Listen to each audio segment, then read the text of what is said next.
Dear friends and students, you are listening to the book Glimpses of World History by the legendary Pandit Jawaharlal Nehru.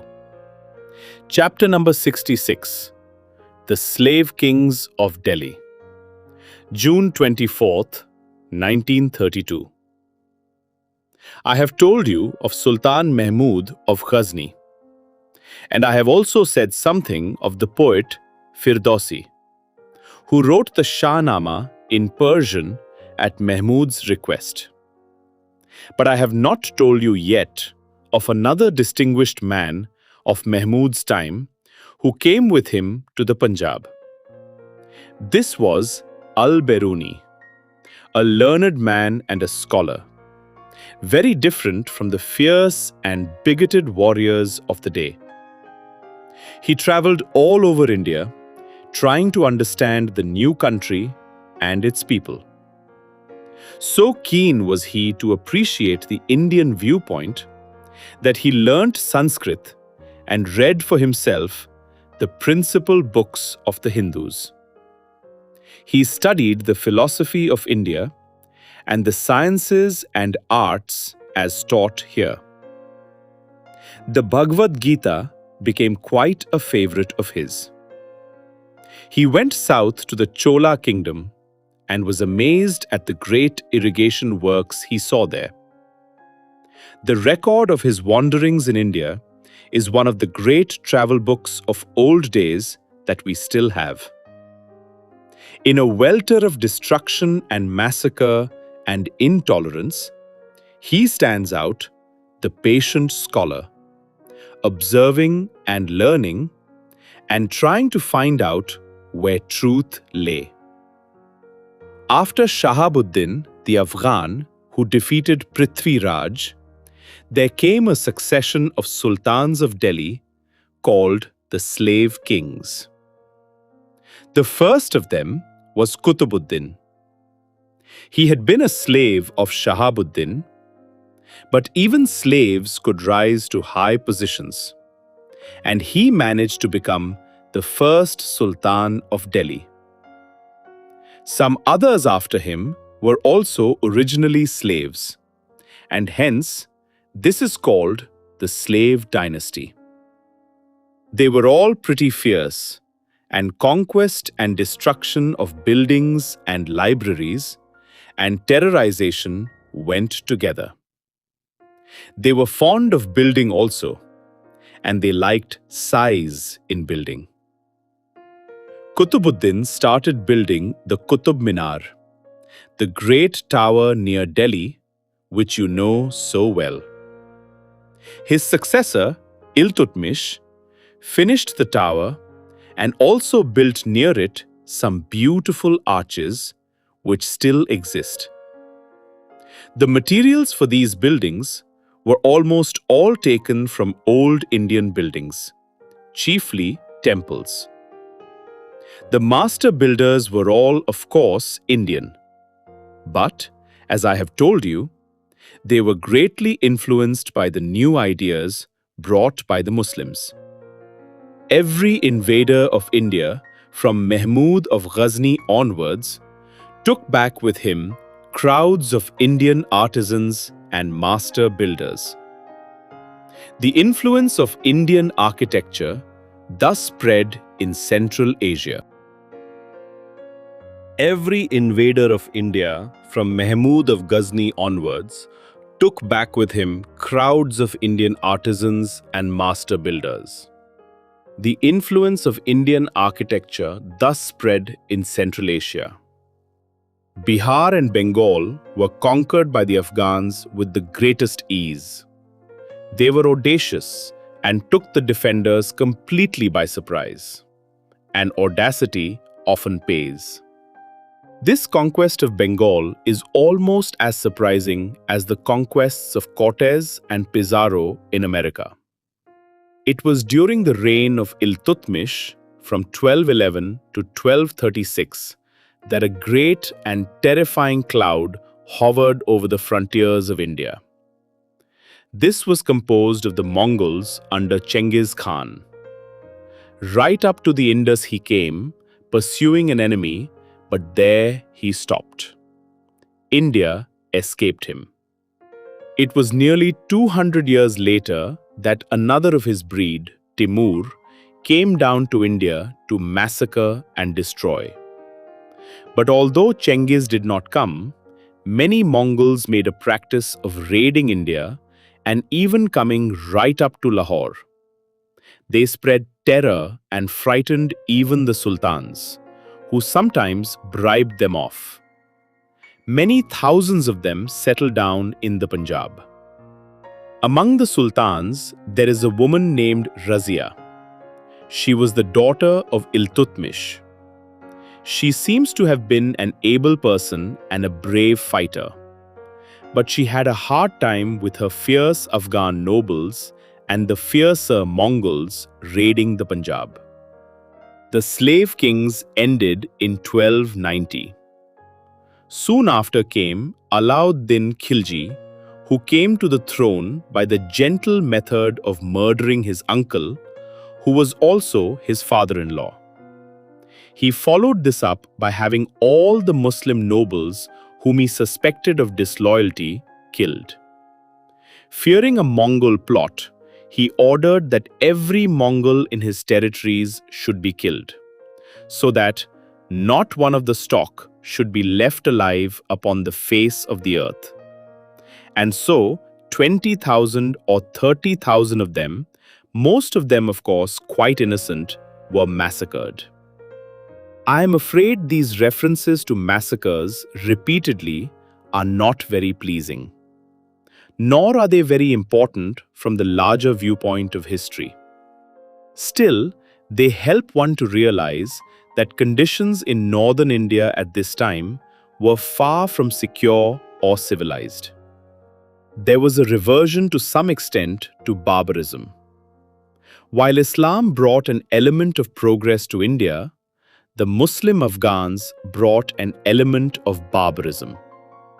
Many people mix up the two, but they should be distinguished. Alauddin was intolerant like the others. But it seems as if the outlook of these Central Asian rulers of India was now changing. They were beginning to think of India as their home. They were no longer strangers here. Alauddin married a Hindu lady, and so did his son. Under Alauddin, there seems to have been an attempt made to have a more or less efficient system of government. The lines of communication were especially kept in order for the movements of the army, and the army was the special care of Alauddin. He made it very powerful, and with it he conquered Gujarat and a great part of the south. His general returned from the south with enormous wealth. It is said that he brought 50,000 maunds of gold, a vast quantity of jewels and pearls, and 20,000 horses and 312 elephants. Chittor, the home of romance and chivalry, full of courage, but even then old-fashioned and sticking to outworn methods of warfare, was overwhelmed by Alauddin's efficient army. There was a sack of Chittor in 1303. But before this could take place, the men and women of the fortress, obedient to old custom, performed the terrible rite of jauhar. According to this, when defeat threatens and there is no other way, in the last extremity, it was better for the men to go out and die in the field of battle, and for the women to burn themselves on a pyre. A terrible thing this was, especially for the women. It would have been better if the women too had gone out sword in hand and died on the battlefield. But in any event, death was preferable to slavery and degradation, as conquest in war meant in those days. Meanwhile, the people of the country, the Hindus, were being slowly converted to Islam. The process was not rapid. Some changed their religion because Islam appealed to them. Some did so because of fear. Some because it is natural to want to be on the winning side. But the principal reason for the change was economic. People who were not Muslims had to pay a special tax, a poll tax jizya, as it was called. This was a great burden on the poor. Many would change their religion just to escape it. Among the higher classes, desire to gain court, favor and high office was a powerful motive. Alauddin's great general, Malik Kafur, who conquered the south, was a convert from Hinduism. I must tell you about another Sultan of Delhi, a most extraordinary individual. He was Muhammad bin Tughlaq. He was a most learned and accomplished man, both in Persian and Arabic. He had studied philosophy and logic, even Greek philosophy. He knew something of mathematics and science and medicine. He was a brave man and was, for his times, quite a paragon of learning and a wonder.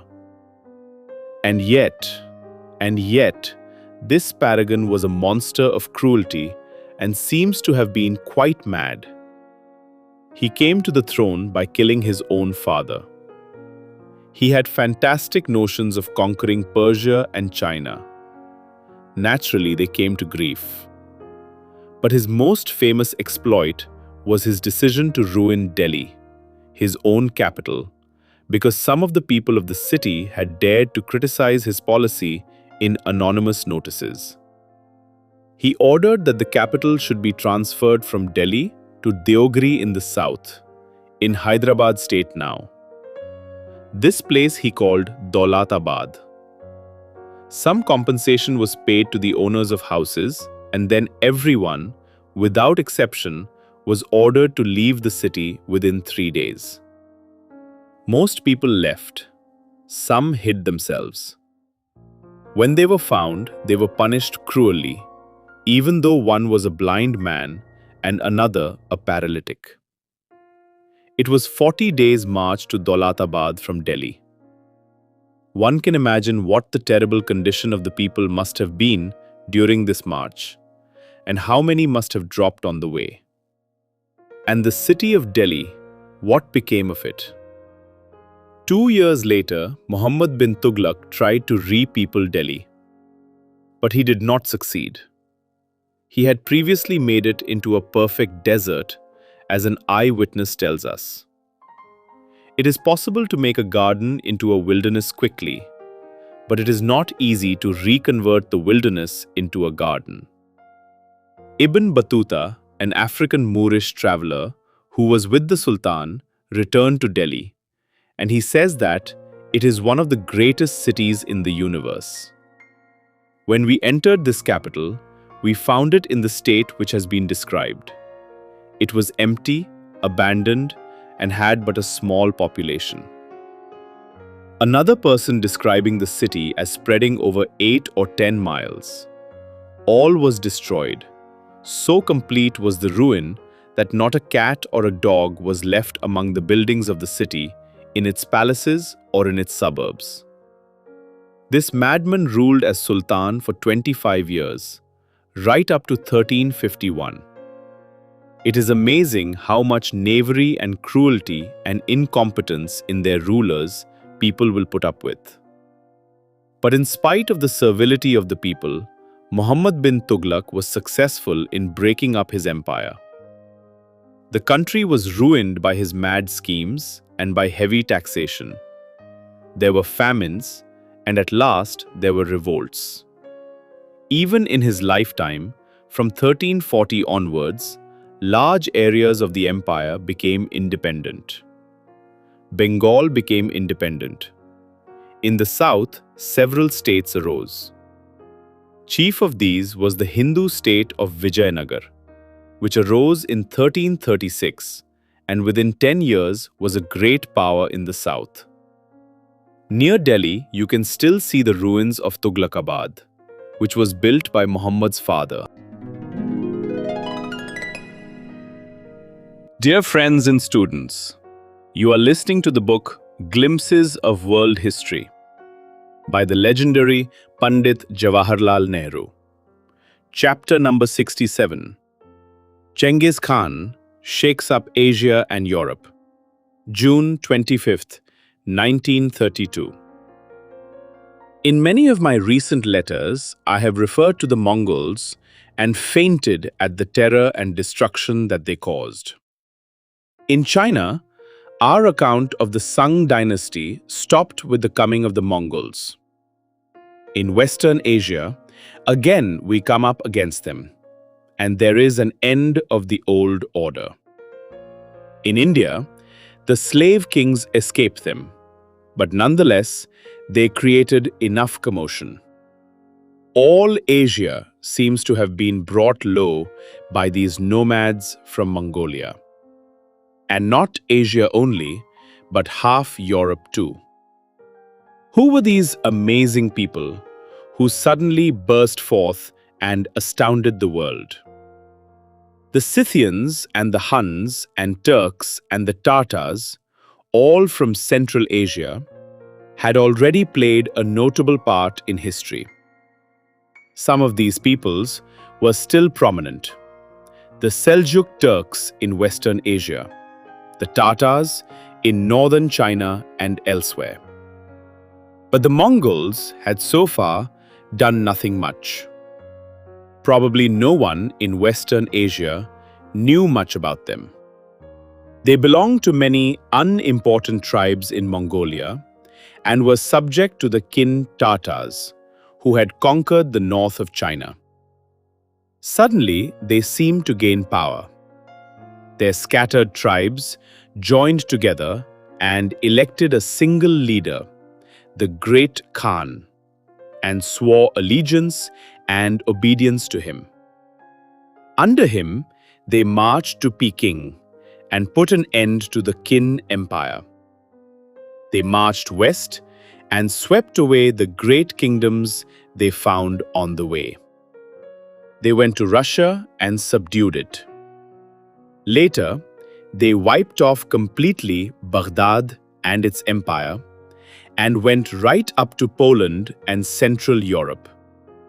There was none to stop them. India escaped by a sheer chance. One can well imagine what the amazement of the Eurasian world must have been at this volcanic eruption. It almost seemed like a great natural calamity, like an earthquake before which man can do little. Strong men and women they were, these nomads from Mongolia, used to hardship and living in tents on the wide steppes of northern Asia. But their strength and hard training might not have availed them much if they had not produced a chief who was a most remarkable man. This was the person who is known as Genghis Khan, or Genghis, or Genghis, or Genghis Khan. There are many ways of spelling it. He was born in 1155 AC, and his original name was Timuchin. His father, Yesuge Bagatur, died when he was a little boy.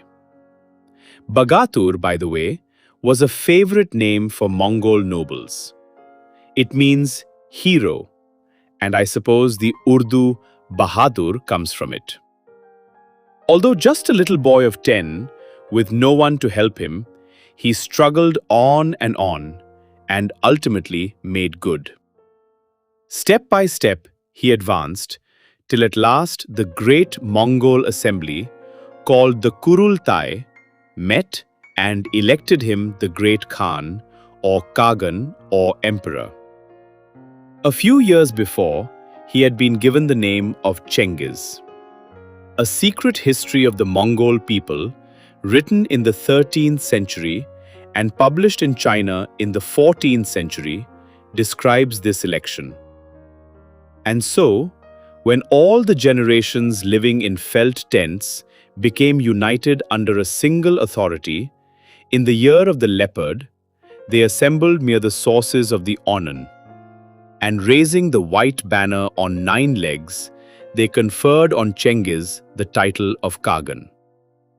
Genghis was already 51 years of age when he became the Great Khan or Khagan. He was not very young, and most people at this age want peace and quiet. But this was only the beginning of his career of conquest. This is worthy of notice, as most great conquerors do their conquering when fairly young. This also reminds us that Genghis did not simply dash across Asia in a fit of youthful enthusiasm. He was a cautious and careful middle-aged man, and every big thing he did was preceded by thought and preparation. The Mongols were nomads, hating cities and the ways of cities. Many people think that because they were nomads, they must have been barbarians. But this is a mistaken idea. They did not know, of course, many of the city arts, but they had developed a way of life of their own and had an intricate organization. If they won great victories on the field of battle, it was not because of their numbers, but because of their discipline and organization. And above all, it was due to the brilliant captainship of Genghis. For Genghis is, without doubt, the greatest military genius and leader in history. Alexander and Caesar seem petty before him. Genghis was not only himself a very great commander, but he trained many of his generals and made them brilliant leaders. Thousands of miles away from their homelands, surrounded by enemies and a hostile population, they carried on victorious warfare against superior numbers. What was the map of Asia and Europe like when Genghis appeared striding over it? China, to the east and south of Mongolia, was split up. To the south was the Sung Empire, where the southern Sungs held sway. To the north, with Peking for their capital, was the empire of the Qin, or Golden Tatars, who had driven out the Sungs. To the west, over the Gobi Desert and beyond, was the Sia or Tangut Empire, also nomadic. In India, we have seen that the slave kings ruled in Delhi. In Persia and Mesopotamia, right up to the frontiers of India, there was the great Muslim kingdom of Khwarazm or Khiva, with its capital at Samarkand. West of this were the Seljuks, and in Egypt and Palestine, the successors of Saladin. Bound Baghdad, the Caliph ruled under the protection of the Seljuks. This was the period of the later Crusades. Frederick II of Hohenstaufen, the Stupor Mundi, was the emperor of the Holy Roman Empire. In England, it was the period of Magna Charta and after.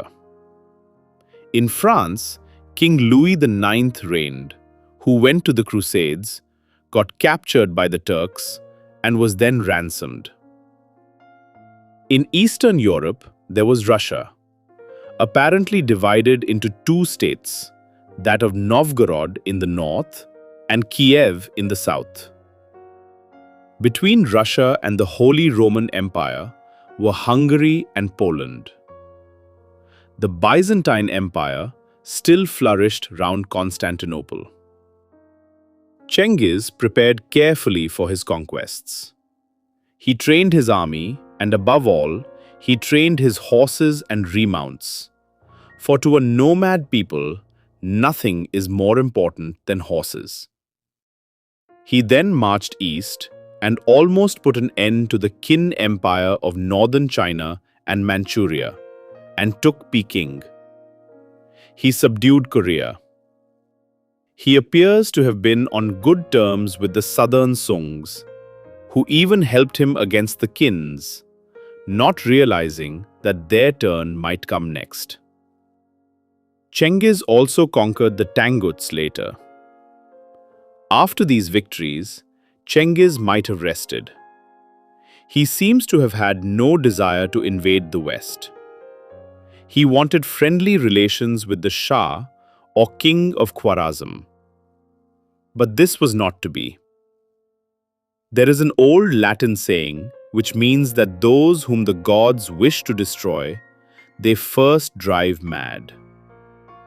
The Shah of Khwarazm was bent on bringing about his own destruction, and he did everything possible to accomplish this. Mongol merchants were massacred by a governor of his. Genghis even then wanted peace and sent ambassadors asking that the governor be punished. But the foolish Shah, vain and full of his own importance, insulted these ambassadors and had them put to death. This was more than Genghis could stand. But he was not to be hurried. He made careful preparations and then marched with his host westward. This march, begun in 1219, opened the eyes of Asia and partly of Europe too to this new terror, this great roller which came on inexorably, crushing down cities and men by the million. The empire of Khwarazm ceased to exist. The great city of Bukhara, full of palaces and with over 1 million population, was reduced to ashes. Samarkand, the capital, was destroyed, and out of 1 million people that lived there, only 50,000 remained alive. Herat, Balkh, and many other flourishing cities were all destroyed. Millions were killed. All the arts and crafts that had flourished in Central Asia for hundreds of years disappeared. Civilized life seemed to cease. In Persia and in Central Asia, there was desert where Genghis had passed. The son of the Shah of Khwarazm, Jalaluddin, fought bravely against this flood. He retreated right up to the Indus River and pressed hard there. He is said to have jumped on horseback 30 feet down into the great river and swum across. He found shelter at the Delhi court.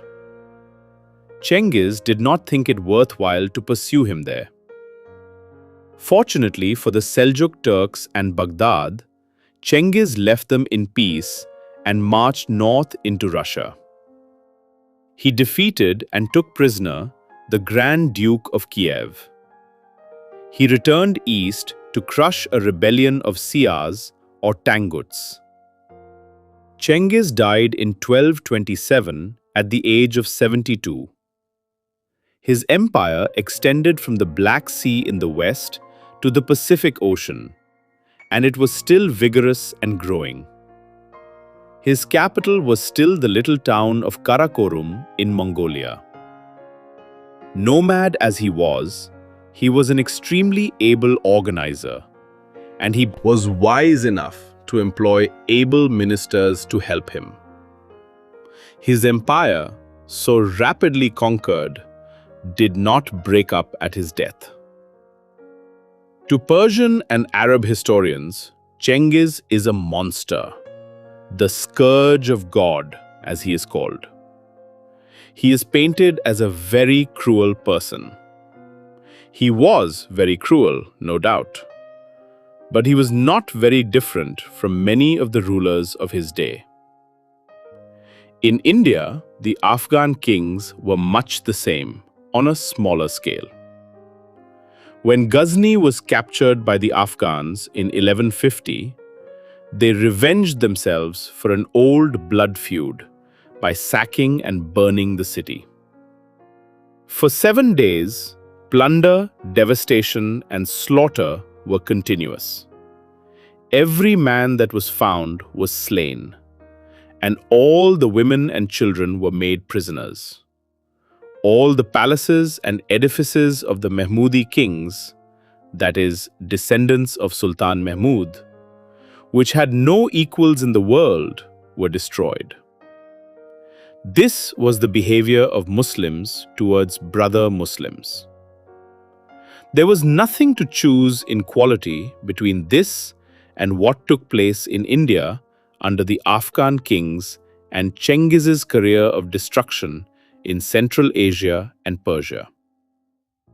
Chengiz was particularly angry with Khwarazm because his ambassador had been killed by the Shah. For him, it was a kind of blood feud. Elsewhere, there was great destruction done by Chengiz.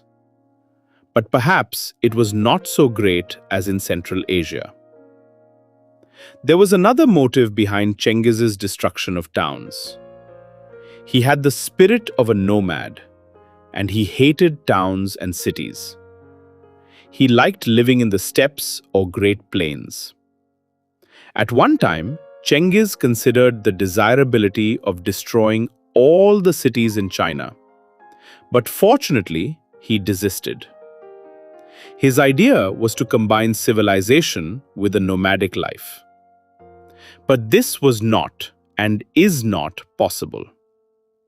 You might perhaps think from Genghis Khan's name that he was a Mohammedan. But this was not so. The name is a Mongol name. Chengiz was a very tolerant person in religion.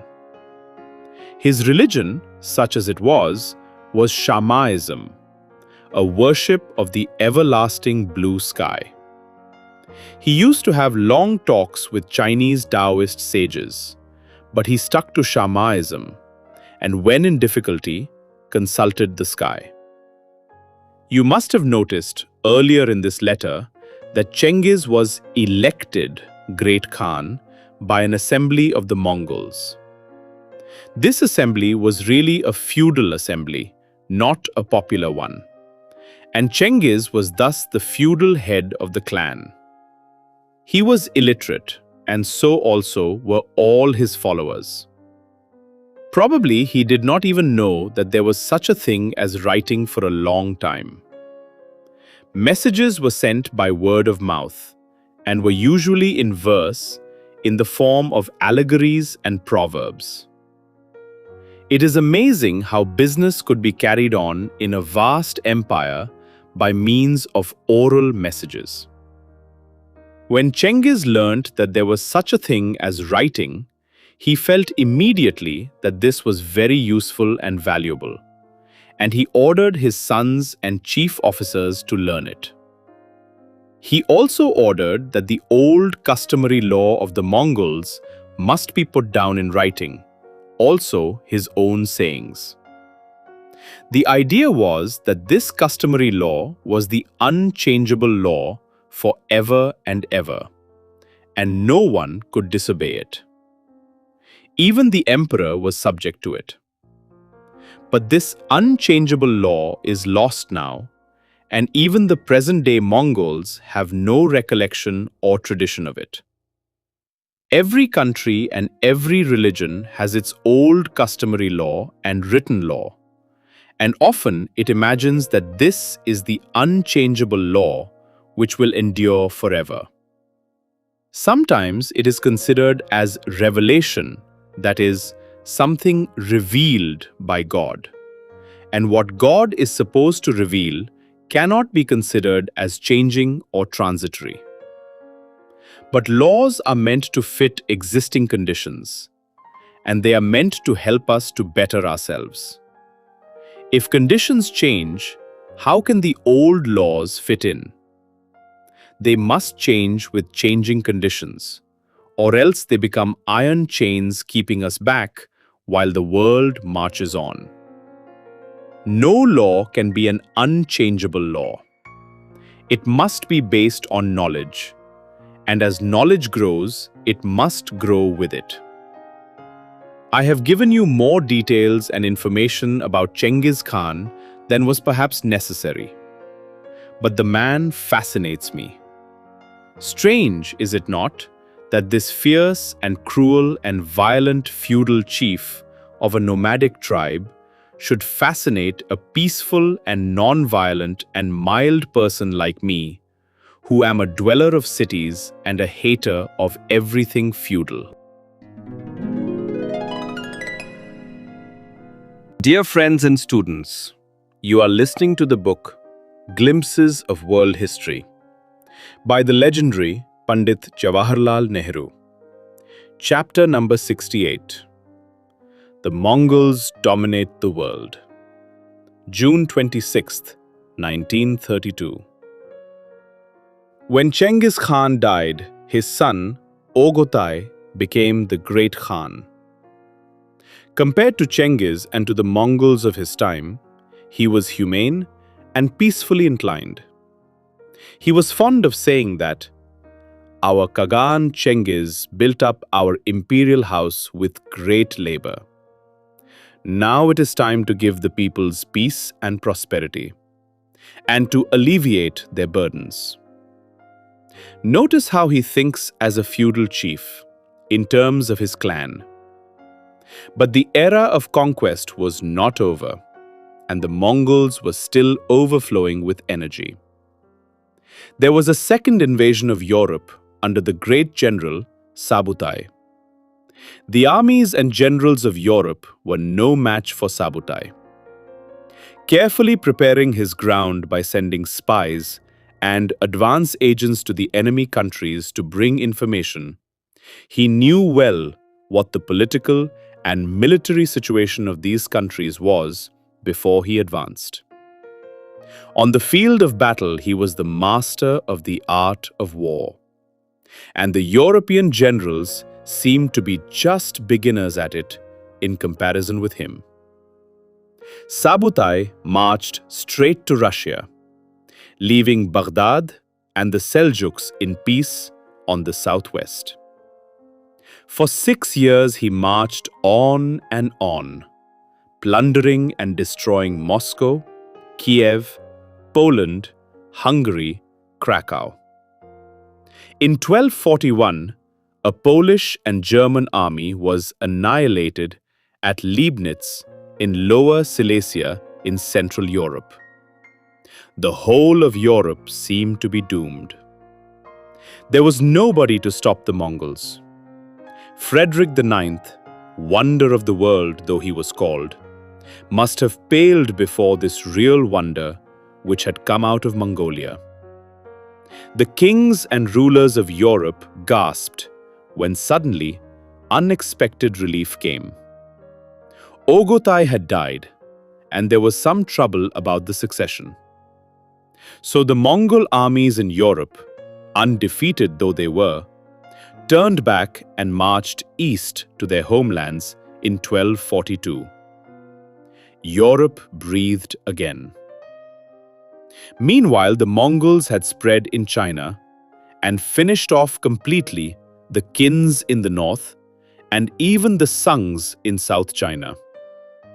Mangu Khan became the Great Khan in 1252, and he appointed Kublai the governor of China.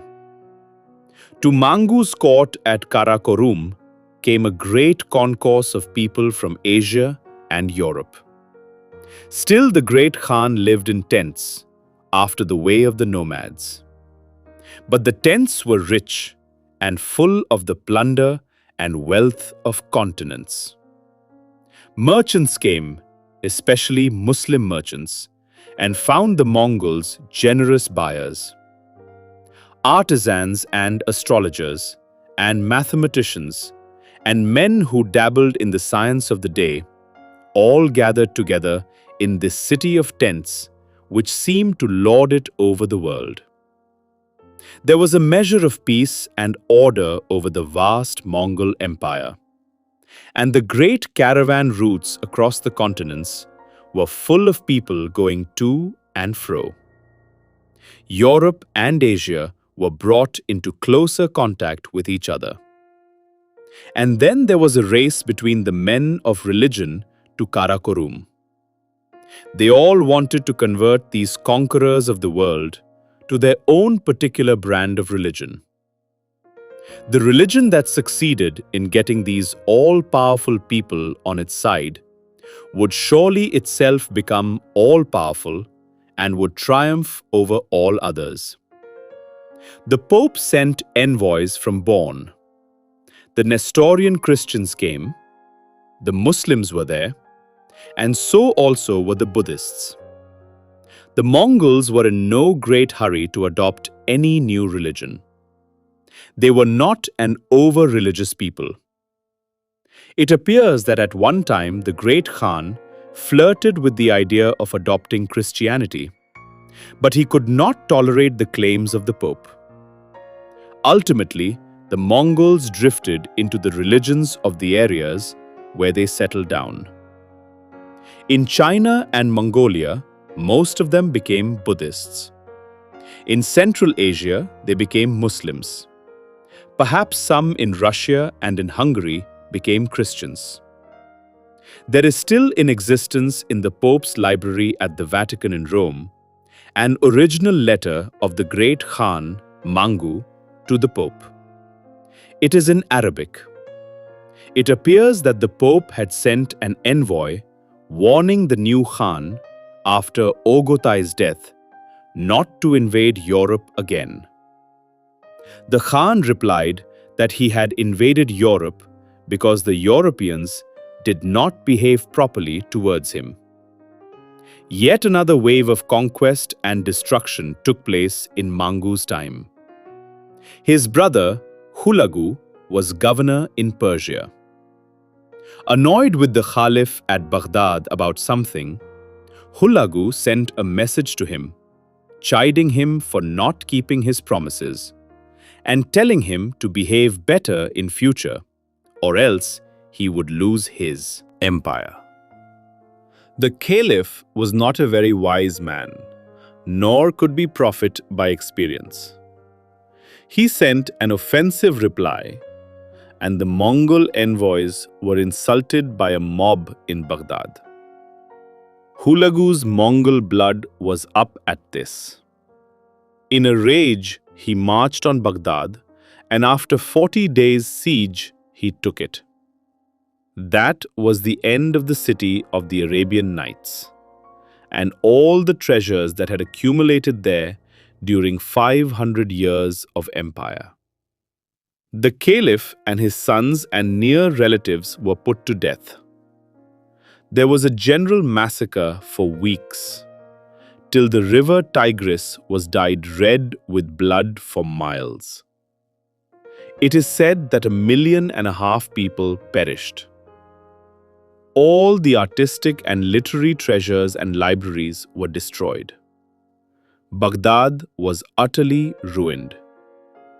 Even the ancient irrigation system of Western Asia, thousands of years old, was destroyed by Hulagu. Aleppo and Edessa and many another city shared the same fate, and the shadow of night fell over Western Asia. A historian of the time says that this was a period of famine for science and virtue. A Mongol army sent to Palestine was defeated by Sultan Baibars of Egypt. This sultan had an interesting surname, Bandukdar, because of a regiment of men armed with banduks or firearms. We now come to the era of the firearms. The Chinese had long known gunpowder. The Mongols probably learnt it from them, and it may be that firearms helped them in their victories. It was through the Mongols that firearms were introduced into Europe. The destruction of Baghdad in 1258 put an end finally to what remained of the Abbasid Empire. This was the end of the distinctive Arab civilization in Western Asia. Far away in southern Spain, Granada still carried on the Arab tradition. It was to last for over 200 years more before it too collapsed.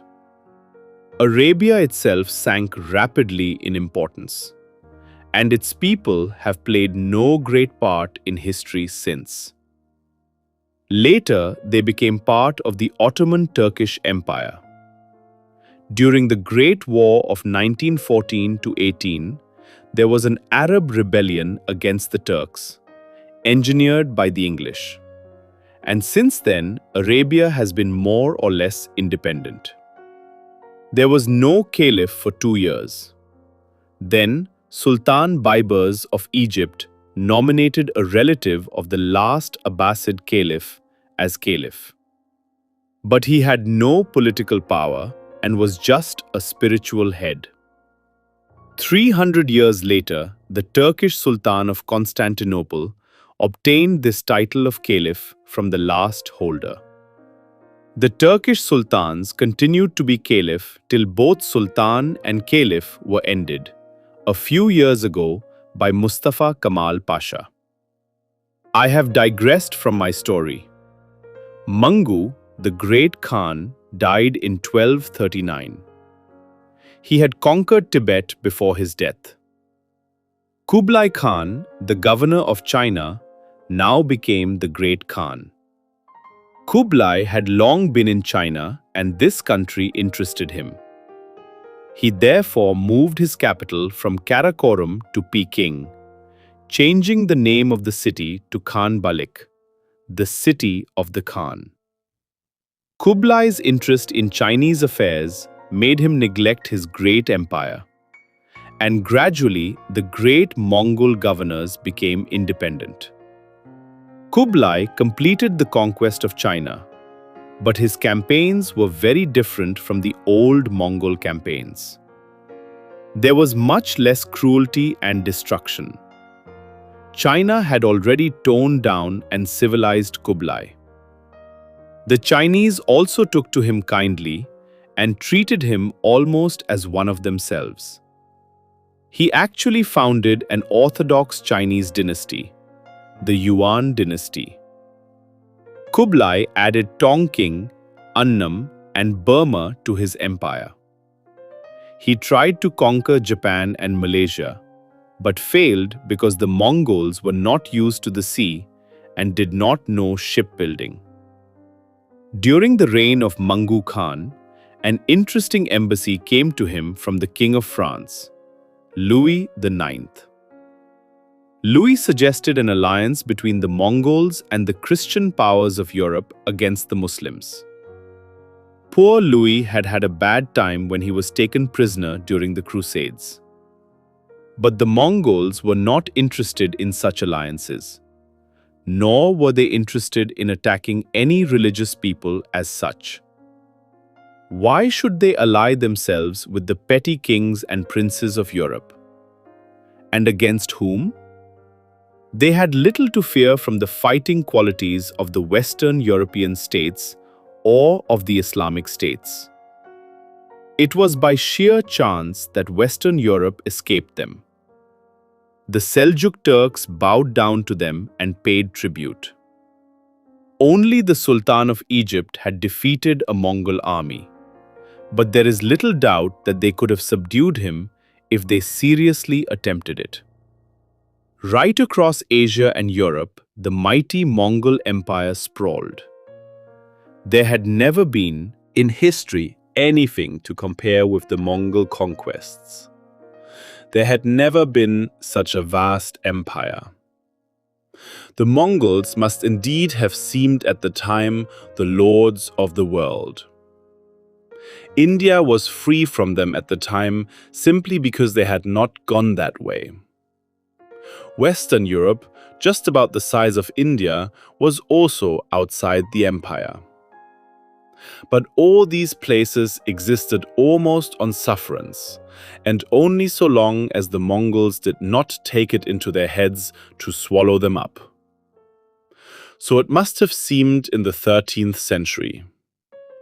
But the tremendous energy of the Mongol seemed to be lessening. The impulse to go on conquering waned. You must remember that in those days, people moved slowly on foot or on horseback. There were no quicker methods of locomotion. For an army to go from its home in Mongolia to the western frontier of the empire in Europe would itself take a year of journeying. They were not keen enough on conquest to take these mighty journeys through their own empire, when there was no chance of plunder. Besides, Repeated success in war and plunder had made the Mongol troopers rich in booty. Many of them may have even had slaves. So they quietened down and began to take to sober and peaceful ways. The man who has got everything he wants is all in favor of peace and order. The administration of the vast Mongol Empire must have been a very difficult task. It is not surprising, therefore, that it began to split up. Kublai Khan died in 1292. After him, there was no great Khan. The empire divided up into 5 big areas. 1. The Empire of China, including Mongolia and Manchuria and Tibet. This was the principal one, under Kublai's descendants of the Yuan dynasty. 2. To the far west in Russia, Poland and Hungary was the Empire of the Golden Horde, as the Mongols there were called. 3. In Persia and Mesopotamia and part of Central Asia, there was the Ilkhan Empire, which had been founded by Hulagu, and to which the Seljuk Turks paid tribute. 4. North of Tibet in Central Asia, there was Great Turkey, as it was called, the Empire of Zagatai. And 5. Between Mongolia and the Golden Horde, there was a Siberian Empire of the Mongols. Although the great Mongol Empire was split up, each one of these 5 divisions of it was a mighty empire. Dear friends and students, you are listening to the book Glimpses of World History by the legendary Pandit Jawaharlal Nehru. Chapter number 69. Marco Polo, the Great Traveler. June 27th, 1932. I have told you of the court of the Great Khan at Karakorum. How crowds of merchants and artisans and learned men and missionaries came there, attracted by the fame of the Mongols and the glamour of their victories. They came also because the Mongols encouraged them to do so. They were a strange people, these Mongols, highly efficient in some ways and almost childish in other matters. Even their ferocity and cruelty, shocking as it was, has a childish element in it. It is this childishness in them, I think, that makes these fierce warriors rather attractive. Some hundreds of years later, a Mongol, or Mughal as they were called in India, conquered this country. He was Babur, and his mother was a descendant of Genghis Khan.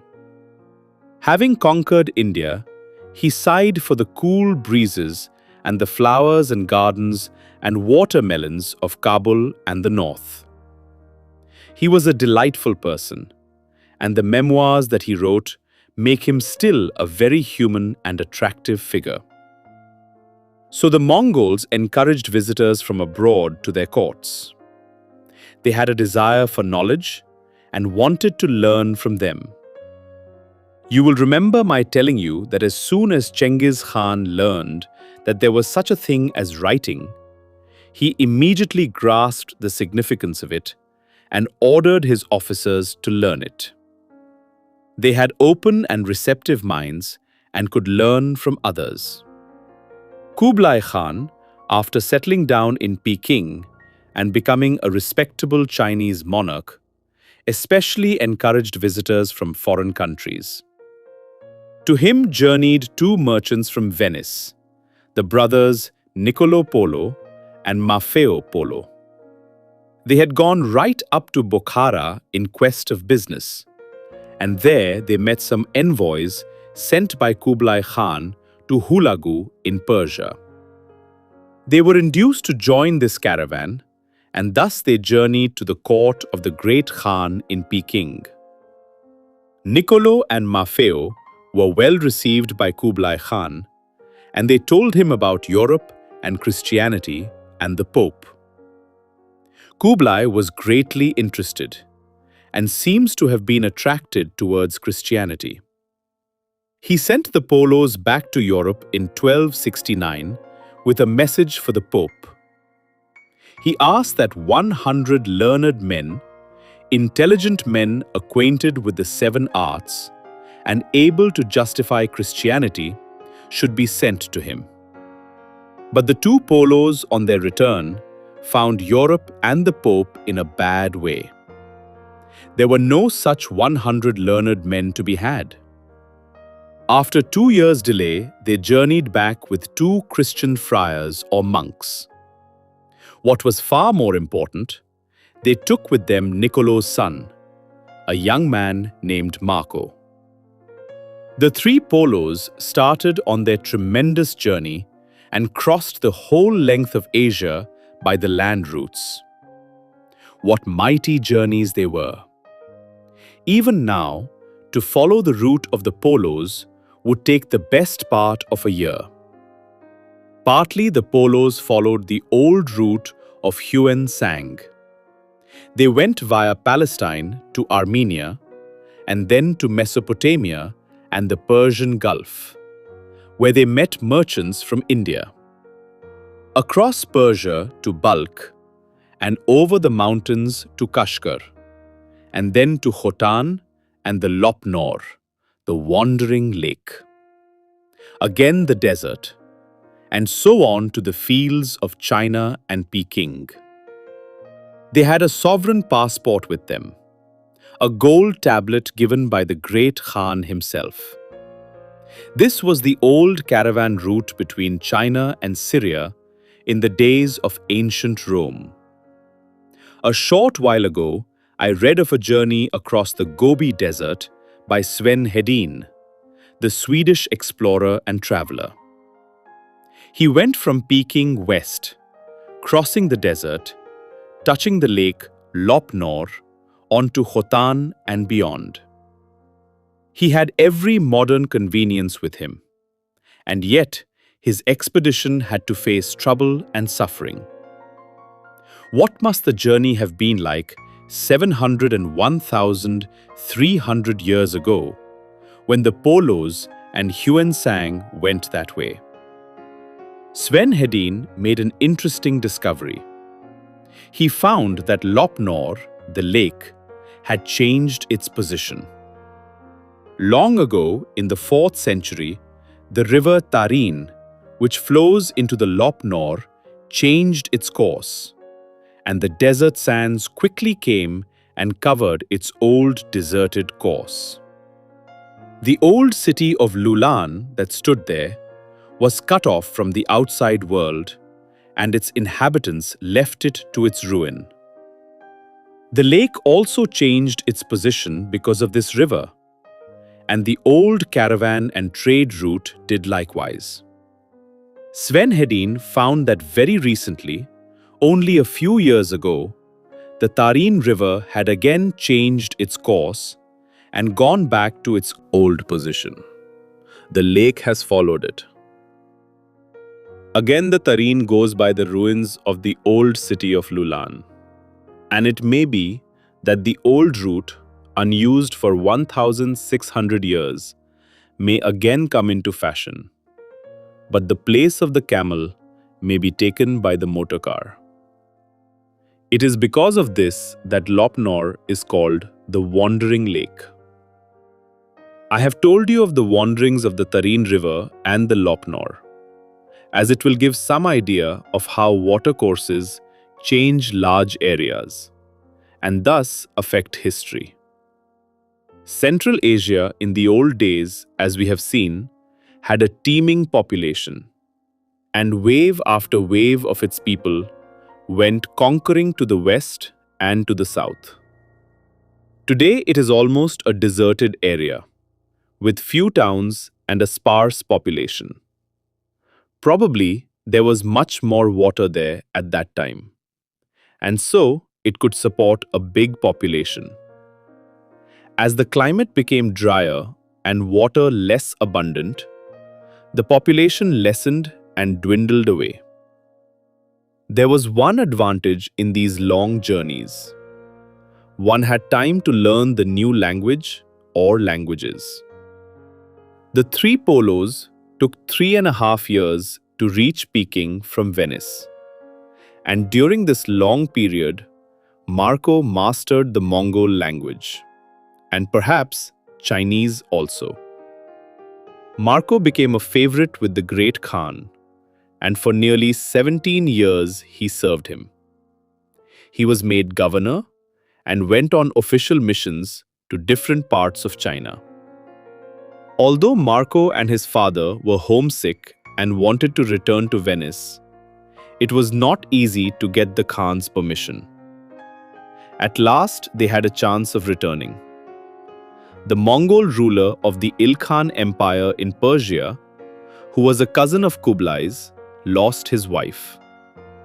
He wanted to marry again, but his old wife had made him promise not to marry any woman outside their clan. So Arghun, that was his name, sent envoys to Kublai Khan to Peking and begged him to send a suitable woman of the clan to him. Kublai Khan selected a young Mongol princess, and the three polos were added to her escort as they were experienced travelers. They went by sea from the south of China to Sumatra and stayed there for some time. The Buddhist empire of Sri Vijaya flourished in Sumatra then, but it was shrinking. From Sumatra, the party came to South India. I have already told you of Marco's visit to the flourishing port of Kayal in the Pandya kingdom of South India. The princess and Marco and the party made a fairly long stay in India. They seem to have been in no hurry, and it took them 2 years to reach Persia. But meanwhile, the expectant bridegroom had died. He had waited long enough. Perhaps it was not such a great misfortune that he died. The young princess married Arghun's son, who was much more her age. The Polos left the princess and went on towards home via Constantinople. They reached Venice in 1295, 24 years after they had left it. No one recognized them, and it is said that to impress their old friends and others, they gave a feast, and in the middle of it, they ripped open their shabby and padded clothes.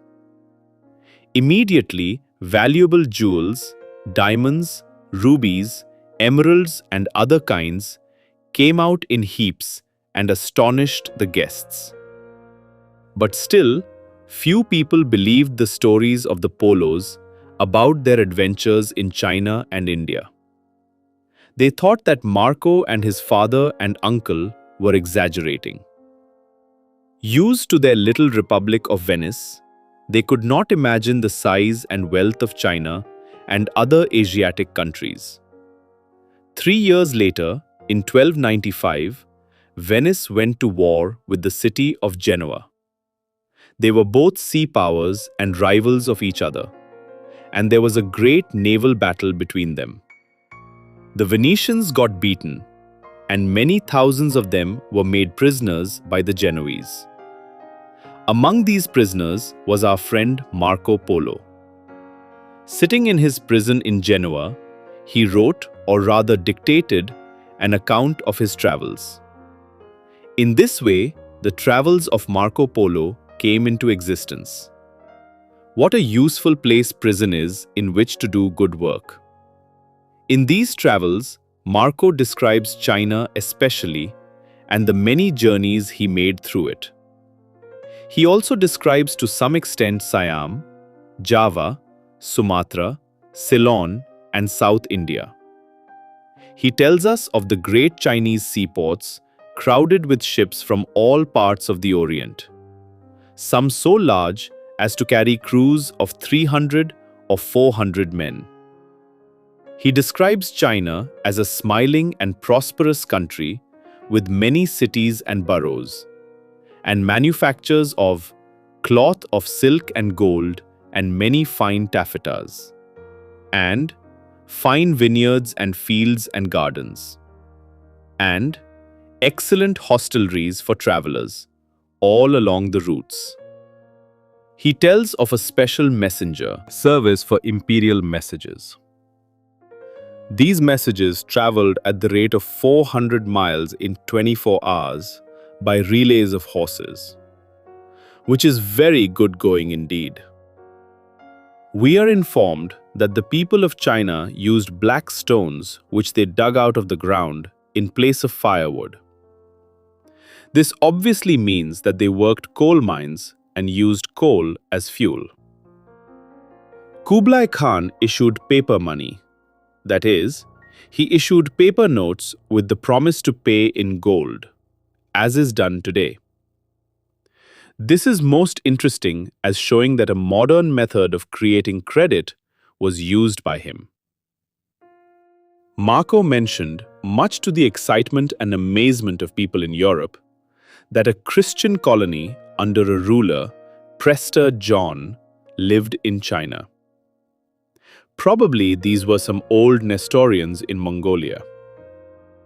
About Japan and Burma and India, he also wrote, sometimes what he had seen, and sometimes what he had heard. Marco's story was, and still is, a wonderful story of travel. To the people of Europe in their tight little countries with their petty jealousies, it was an eye-opener. It brought home to them the greatness and wealth and marvels of the larger world. It excited their imaginations and called to their sense of adventure and tickled their cupidity. It induced them to take to the sea more. Europe was growing. Its young civilization was finding its feet and struggling against the restrictions of the Middle Ages. It was full of energy, like a youth on the verge of manhood. This urge to the sea and the quest of wealth and adventure carried the Europeans later to America, round the Cape of Good Hope, to the Pacific, to India, to China and Japan. The sea became the highway of the world, and the great caravan routes across continents lessened in importance. The great Khan, Kublai, died soon after Marco Polo left him. The Yuan dynasty, which he had founded in China, did not long survive him. The Mongol power declined rapidly, and there was a Chinese nationalist wave against the foreigner. Within 60 years, the Mongols had been driven out from South China, and a Chinaman had established himself as emperor at Nanking. In another dozen years, in 1368, the Yuan dynasty fell finally, and the Mongols were driven beyond the Great Wall. Another great Chinese dynasty, the Tai Ming dynasty, comes upon the scene now. For a long period, nearly 300 years, this dynasty ruled in China. And this period is looked upon as one of good government, prosperity, and culture. No attempt was made at foreign conquests or imperialistic ventures. The breakup of the Mongol Empire in China resulted in ending the intercourse between China and Europe. The land routes were not safe now. The sea routes were not much in use yet.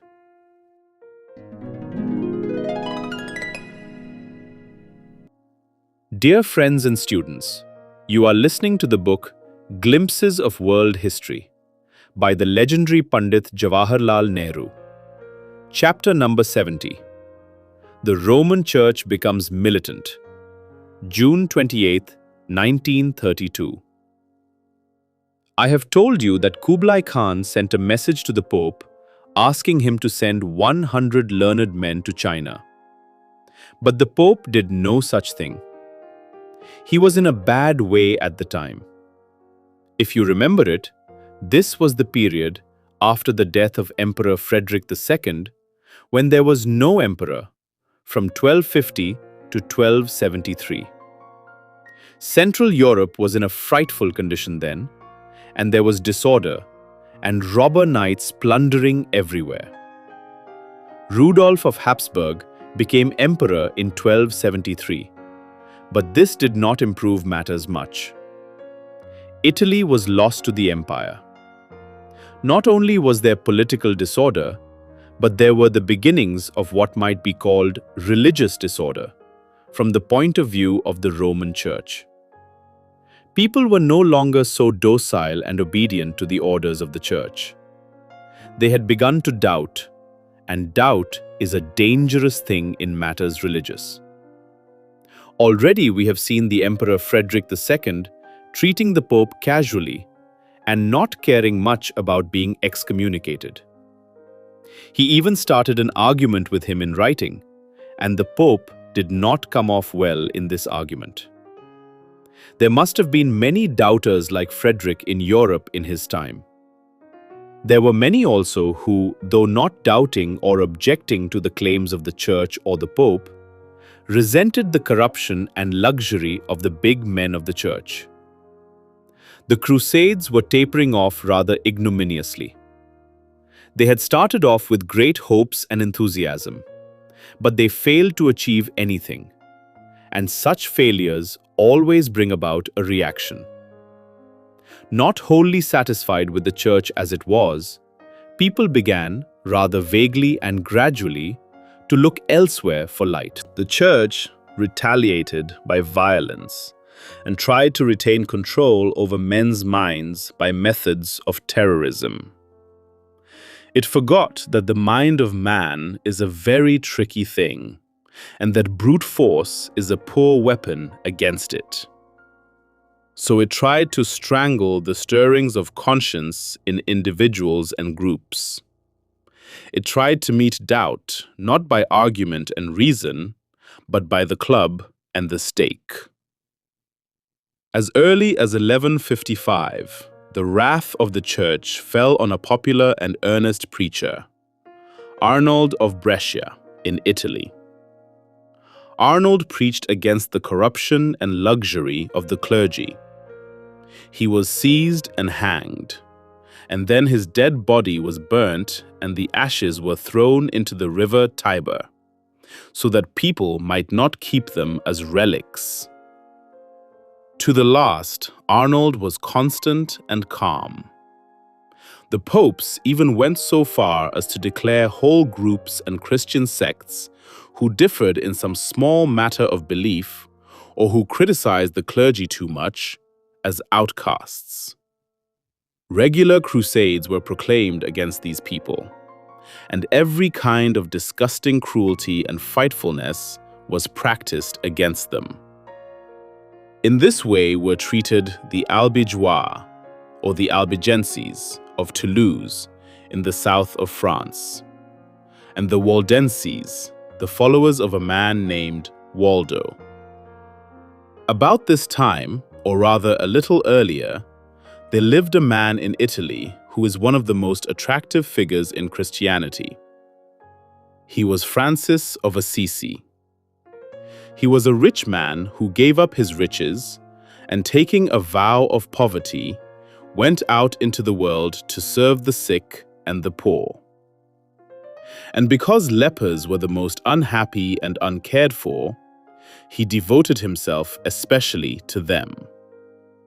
He founded an order, the Order of St. Francis, it is called, something like the Sangha of the Buddha. He went about preaching and serving from place to place, trying to live as Christ had lived. Great numbers of people came to him, and many became his disciples. He even went to Egypt and Palestine while the Crusades were going on. But, Christian as he was, the Muslims respected this gentle and lovable person and did not interfere with him in any way. He lived from 1181 to 1226. His order came into conflict with the high officials of the church after his death. Perhaps the church did not fancy this stress on a life of poverty. They had outgrown this primitive Christian doctrine. 4 Franciscan friars were burnt alive as heretics in Marseille in 1318. A few years ago, there was a great celebration at the little town of Assisi in honor of Saint Francis. I forget why it was held then.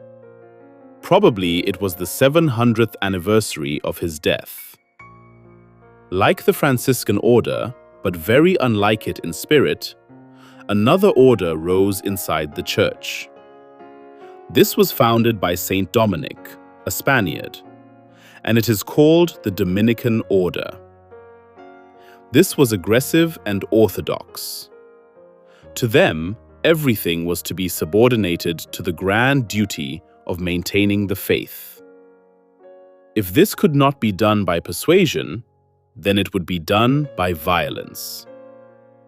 The church started the reign of violence in religion, formally and officially, in 1233, by starting what is called the Inquisition. This was a kind of court which inquired into the orthodoxy of people's beliefs, and if they did not come up to the standard, their usual punishment was death by burning. There was a regular hunt for heretics, and hundreds of them were burnt at the stake. Even worse than this burning was the torture inflicted on them to make them recant. Many poor, unfortunate women were accused of being witches and were burnt. But this was often done, and especially in England and Scotland, by the mob, and not by order of the Inquisition. The Pope issued an edict of faith, calling upon every man to be an informer. He condemned chemistry and called it a diabolical art. And all this violence and terror was done in all honesty. They believed that by burning the man at the stake, they were saving his soul or the souls of other people. Men of religion have often thrust themselves on others, forced down their own views on them, and believed that they were doing a public service. In the name of God, they have killed and murdered. And talking about saving the immortal soul, they have not hesitated to reduce the mortal body to ashes. The record of religion is very bad. But I do not think there is anything to beat the Inquisition for cold-blooded cruelty. And yet it is an amazing thing that many of the men who were responsible for this did it, not for any personal gain, but in the firm belief that they were doing the right thing. While the popes were letting loose this reign of terror on Europe, they were losing the commanding position they had come to occupy as the lords of kings and emperors. The days of their excommunicating an emperor and frightening him into submission were gone. When the Holy Roman Empire was in a bad way, and there was no emperor, or the emperor kept far from Rome, the King of France began to interfere with the popes. In 1303, the king was displeased at something the pope had done. He sent a man to him who forced his way to the pope's bedroom in his own palace and insulted him to his face. There was no disapproval of this insulting treatment in any country. Compare this with the barefooted emperor in the snow at Canossa.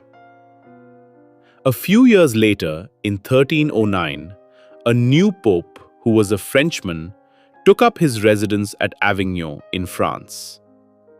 Here the popes lived till 1377, very much under the influence of the French kings.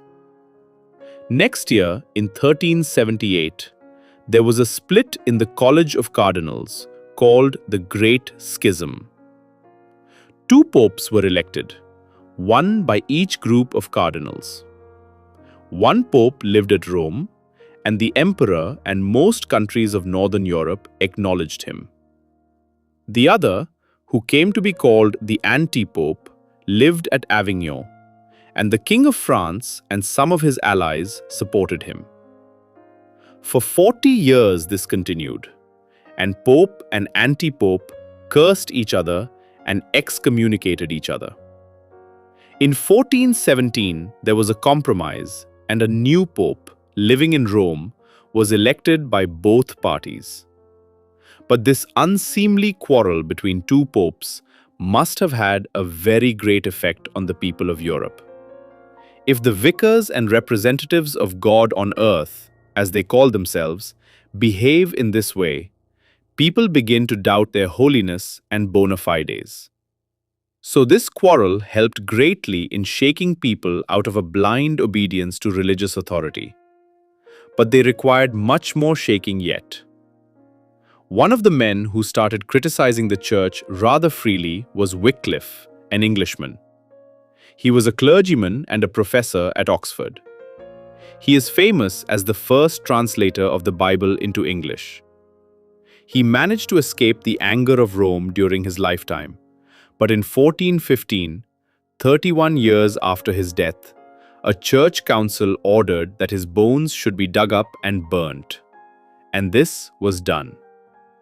Although Wycliffe's bones were desecrated and burnt, his views could not easily be stifled, and they spread. They even reached far Bohemia, or Czechoslovakia as it is called now, and influenced Jan Hus, who became the head of the Prague University. He was excommunicated by the Pope for his views, but they could do little to him in his native town as he was very popular. So they played a trick on him. He was given a safe conduct by the emperor and invited to Constance in Switzerland, where a church council was sitting. He went. He was told to confess his error. He refused to do so unless he was convinced of it. And then, in spite of their promise and safe conduct, they burnt him alive. This was in 1415 AC. Hus was a very brave man, and he preferred a painful death to saying what he knew to be false. He died a martyr to freedom of conscience and freedom of speech. He is one of the heroes of the Czech people, and his memory is honored to this day in Czechoslovakia. Jan Hus's martyrdom was not in vain. It was a spark which lighted a fire of insurrection among his followers in Bohemia. The Pope proclaimed a crusade against them. Crusades were cheap and cost nothing, and there were plenty of scoundrels and adventurers who took advantage of them. These crusaders committed the most horrible atrocities, as H.G. Wells tells us, on innocent people. But when the army of the Hussites came singing their battle hymn, the crusaders vanished. They went back rapidly the way they had come. So long as innocent villagers could be killed and plundered, the crusaders were full of martial enthusiasm. But on the approach of organized fighters, they fled. So began the series of revolts and insurrections against autocratic and dogmatic religion, which were to spread all over Europe and divide it into rival camps, and which were to split Christianity into Catholic and Protestant.